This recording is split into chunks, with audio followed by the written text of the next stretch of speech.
I'd like to introduce you to an old colleague, Mark Nevill, who was a member of the Legislative Council in Western Australia for many years.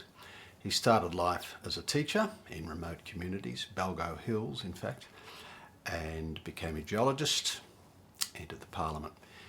His interview is extraordinary because he has experience of teaching Aboriginal children in Balgo Hills in the late 1960s, then went off into his other careers and came back in the early 2000s. And the contrast in what has happened to those children in the period intervening is just extraordinary. I first lived in McKimberley in the 1960s at Wyndham. This is before Kununurra was built. So I've had a long association with Aboriginal people over 60 years.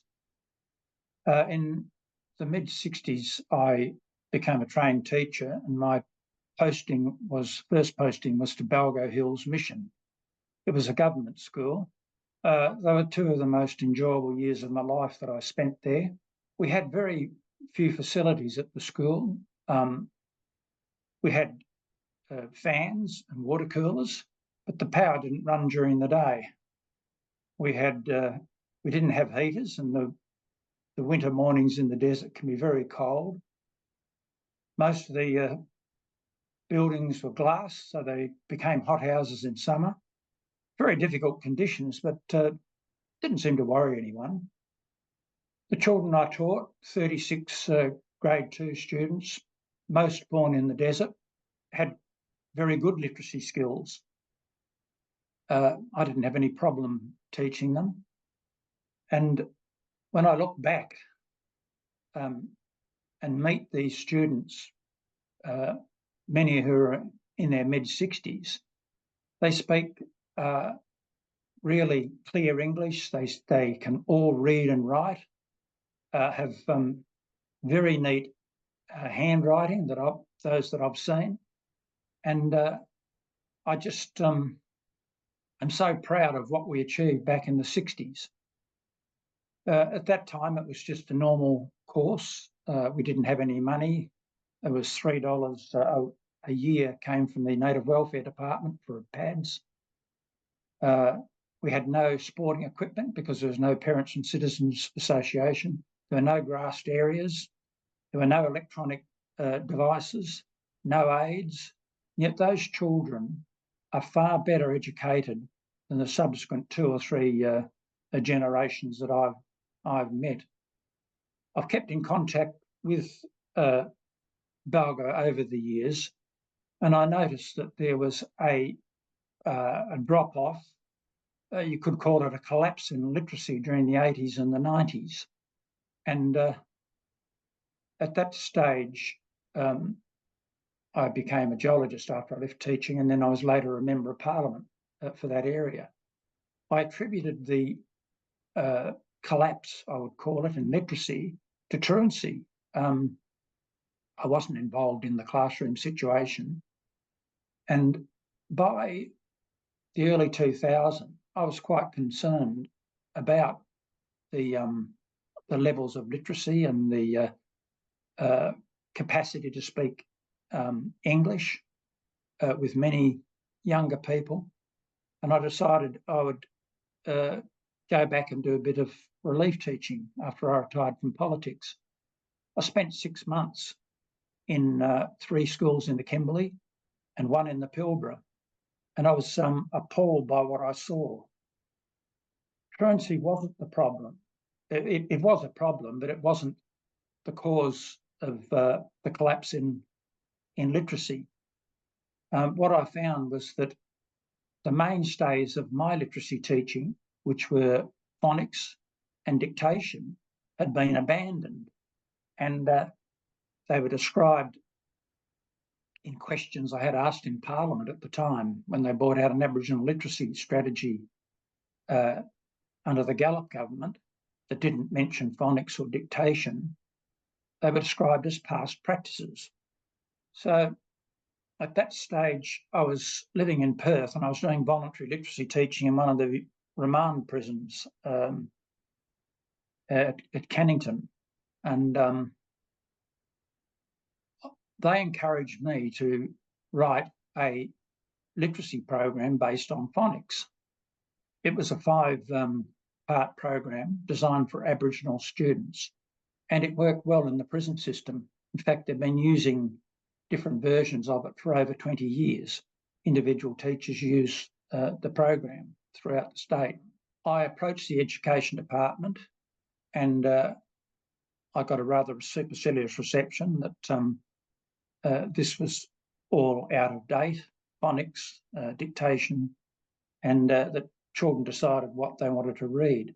Whole language, I later discovered, which I wasn't aware of, reigned. And that was predicated on an assumption that reading was natural. Well, speaking is natural, but reading certainly isn't natural. And the other assumption was that children would read to their parents at night time. Well, that certainly didn't happen among the Aboriginal people, the vast majority of the Aboriginal people I knew. And it certainly didn't happen to the cohort that ended up in prison, which I may point out probably has normal literacy levels of about grade 2 or grade 3. These are the people that are the victims of throwing out phonics in the 1970s, because most kids will learn to read and write no matter how you teach them, whether their teacher's good or mediocre. But about 30% will not learn unless you use phonics, and they're the ones that slip through the cracks. And they're the cohort you see in the prison system. And I think many Aboriginal people, if you don't use phonics, don't seem to, their literacy does not seem to progress from my observation. It's obvious that the environment of learning was very different during the mission times than it is now. The children that came to school at Balgo Mission, it's a government school, all had breakfast, they all had a good night's sleep, they came in clean clothes, they didn't have nits, they didn't have scabies and a lot of the skin diseases that people have when they live in unhygienic conditions. Truancy just didn't exist. They attended school every day and they enjoyed school.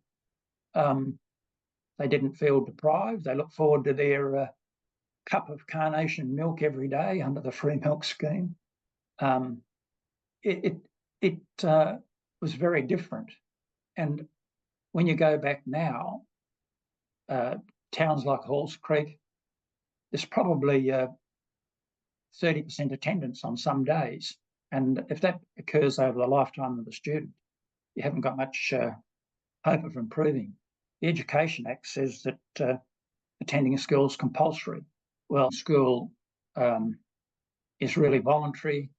I'm sure that if they put their head in the classroom for an hour, that they're ticked off as having attended. When in the 60s, we had a roll call at the start of school and a roll call after lunch. They were mandatory. And we still went through that process. Today, there's only one roll call at the start of school. And despite having truancy officers for the last 30 or 40 years, very little seems to have changed. There's been massive investments in education over the years, and yet the outcomes, I think, of the 1960s and early 1970s, before they jettisoned phonics, were far better. I'm incredibly proud of the women that visit me when they come down to Perth for meetings or for health reasons, of their levels of literacy and their handwriting. I asked one woman to write the Aboriginal word for a particular person I was talking about in my book, and I was gobsmacked by how neat her writing was compared to my own daughters. There's a discipline element to those sorts of activities, which I think is important in putting structure into people's lives and into schools, like lining up out the front of the classroom before you go in. standing up and sitting down. Now, people might laugh at that sort of approach, but that gives structure to people's lives. Going to school every day gives structure to people's lives. If you've got no structure in your life, you lie on the couch until you feel like getting up and you wander out. You've got no goal in life. You've got no intention of being a better person than you were yesterday. You lose your focus on the future in a lot of ways. But those children that I taught had structure in their life. Many of their children and grandchildren do not have that structure. So you do what you feel like. There are some lessons to be learned from what I've seen during my parliamentary career. Just over 40 years ago, I attended and helped set up with two of my Goldfields colleagues the CAP school in Kilgardy. That's been running for 40 years. Students go there, Aboriginal students go there from all over the state and board. They have wonderful results. They put students into trades programs and higher education. The Balgo situation I regarded similar as a boarding school. The children, the boys and the girls stayed in dormitories overnight. With the girls, that was particularly important for the protection, at least in those days.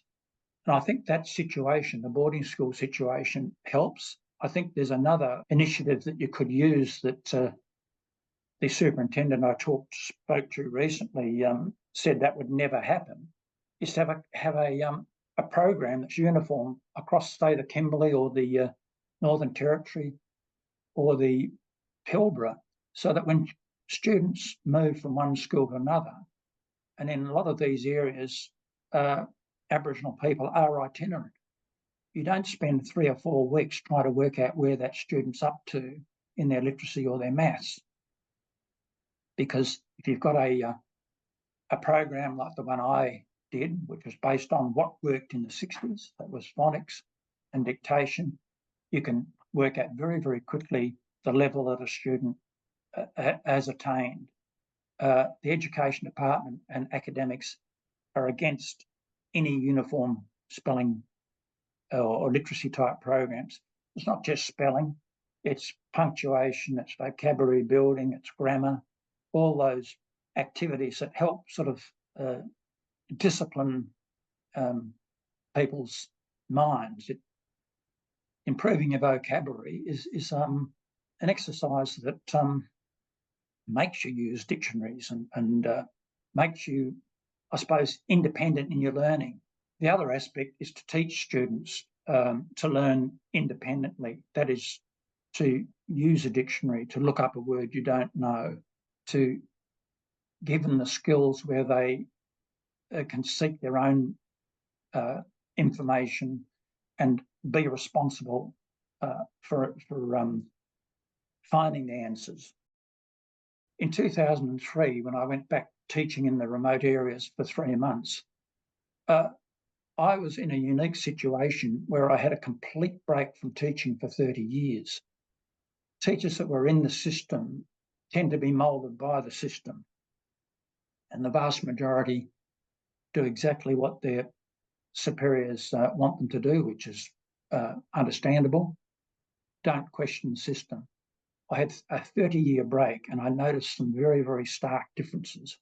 One was that attention spans were almost zero.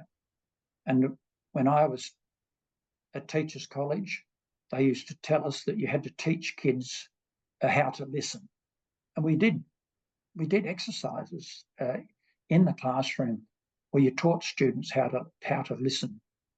And that no longer existed. Dictation no longer existed. Phonics didn't exist in 2003, and most teachers didn't know about phonics or had a very rudimentary knowledge of phonics. I thought most of the teaching I saw back in 2003, I thought they were entertaining students and not actually teaching them. You know, maths was snakes and ladders, playing snakes and ladders. When I was at Balgo, maths was very, very difficult because there was no money. And it might sound a little curt, but 1, 2, 3 big mob was almost a reality back in those days. People just did not count. You either had a truckload of people or you had 1 or 2 or 3. So, and the same with cattle, which was all the go then. It was always a mob. Numbers were never discussed. So teaching numbers without money is very difficult because there's no cash circulating in the mission. Very few people got welfare benefits, and if you were nomadic, you're excluded from benefits. The other differences were in 2003, students were being bribed to go to school by all sorts of prizes and presents, and the other aspect was that teachers were making lunches for students, and I refused to do that. I thought it was the job of the parents or guardians to come to school and make the lunches, and if they preferred to see their kids go hungry, well, that was their responsibility, but it certainly wasn't my responsibility to be making sandwiches for students when their parents or guardians were there to do the same and had plenty of time to do it. If what the teachers were doing was taking responsibility away from the people that should have done it. And in the 60s, the whole idea was to put responsibility onto people, to get them. No work, no tucker was a part of, I suppose, adapting them to Western society. I don't think many of these programs that are run by academics have been effective. I went to one university to give a talk on literacy and Aboriginal education. I won't name the university, but the person who was running the Aboriginal education studies had no experience teaching, had no experience with Aboriginals, and their PhD was in gender studies. And that was probably in about the early 2000s. And I just thought that the Teachers College system was far, far better method of teaching students than the academic model that replaced it. Many of these academics run these programs, governance, health programs, but very few of them have any long-term effect. And a lot of people who were education consultants 20 years ago have now moved into more lucrative areas of Aboriginal consultancies. It's interesting when you go back, you see the same names, but they've shifted their area of academic expertise. And look, some of it's good. I think some of the health and sexual education stuff is good, but the vast majority is ephemeral. I think some of the art spending has been good. That's developed a form of income for a lot of these people that they did not have. The CAP school at Coolgardie, it was a Christian Aboriginal parent controlled school. It's had an Aboriginal board for the last 40 years, well, mostly Aboriginal. I'm not sure if there's been other people on the board. It is housed in the old St Anthony's convent at Coolgardie, so there was boarding facilities there. In fact, my mother went there for 12 years, so I know it well. They get very good academic results there if you have a look at the NAPLAN results. I think the only person I know from the Central Desert that's graduated from high school was a woman that went to school in South Australia. And that's after, 40 years of the education department working out there and spending vast amounts of money with very little success. And you could argue that things have gone backwards. Since the early 80s, we had 3 Ministers for Aboriginal Affairs, Clyde Holding, Jerry Hand and Robert Tickner. And they were all from Melbourne, or maybe not all from Melbourne, but all from the two big cities. And in the early part of that, the missions were sort of unceremoniously pushed out of the Aboriginal missions, and it's gone pear-shaped since then, really. It was too quick, too soon. There wasn't a transition period. The people that came in were very transitory. They came and went. A lot of them were dedicated. Others couldn't get jobs elsewhere. You had a very mixed bag. You didn't have the continuity that you had under the mission system. CEOs came and went, CEOs of varying ability. It was just a disaster. In the 70s, Balgo had developed under the mission a cattle station, and they used to kill 4 bullocks a week. And now they fly in or truck in frozen beef. The stores, now half of the stores are full of sweets, cool drinks, lollies. The store manager at Balgo said that on TV recently, because that's what sells. Wages have got to be paid. All the health education they've had over the last 40 years has had zero impact on diets in those sorts of places. So it's a very sad situation, and unscrambling the omelettes, very difficult. Look, it's difficult to find a solution for every area, but at one school, a remote school, a teacher, an experienced teacher, used my books probably for 10 years, and some of her students were getting incredibly high results, but there was under 10 students, so it never showed in the NAPLAN results. They don't publish them if there's under 10 students, because they presumably can be identified.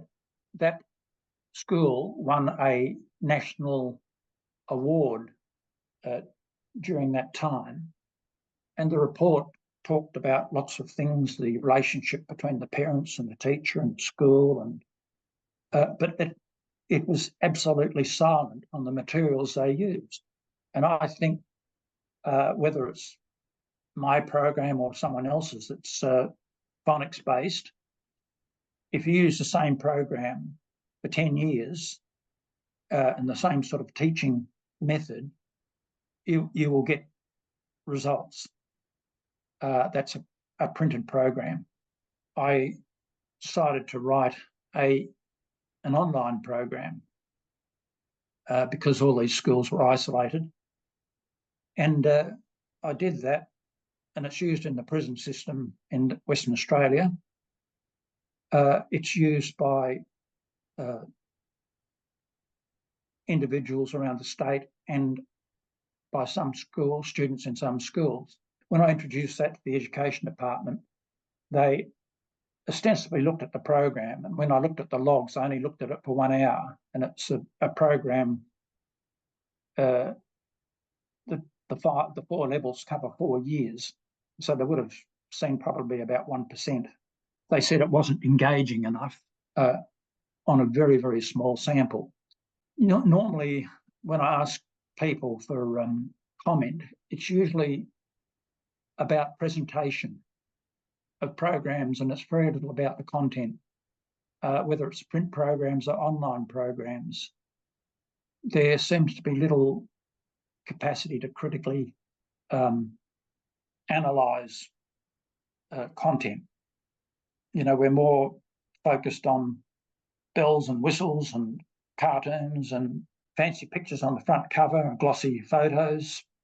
In the 1960s, we never had any graphics in our spelling books, and the books that I had printed in 2003, the pictures were black and white graphics, which weren't designed to be coloured in, because when I started teaching in 2003, the first thing students did was pick up coloured pencils and start colouring in. It was a big activity, colouring in the classrooms, and also these word find exercises were very, very popular, neither of which had any educational benefit whatsoever. So, as I said earlier, that I thought a lot of the children were being entertained rather than taught. Yes, at one Pilbara remote community, I had a student come in from another outlying community, and it took me about 3 or 4 weeks to work out what level that person's literacy was. I suspect he came to that community because of a funeral, and they often stayed there for weeks at a time. At that particular community, there were 7 or 8 girls who probably were 15 or 16 going to school. I organised pen friends for them with backpackers in Fremantle. A lot of these backpackers were highly educated, Dutch and students like that, so that they could write emails to each other to practice their English. And in the process of doing that, I discovered that not one of those 7 girls' parents lived in the community. They were all Karratha and Port Hedland. A lot of them had, parents had serious problems, but they were all with extended families in that community, the whole 7. And that I found that out accidentally, but I just assumed that their families were living in the community. So they are very mobile, very mobile. That particular community's had a female doctor going to it for the last 15 or 20 years. I nominated that doctor for an Order of Australia, and she got that award. And she's done a wonderful job with these young girls. They're not having children at an early age. They're accustomed now to birth control measures.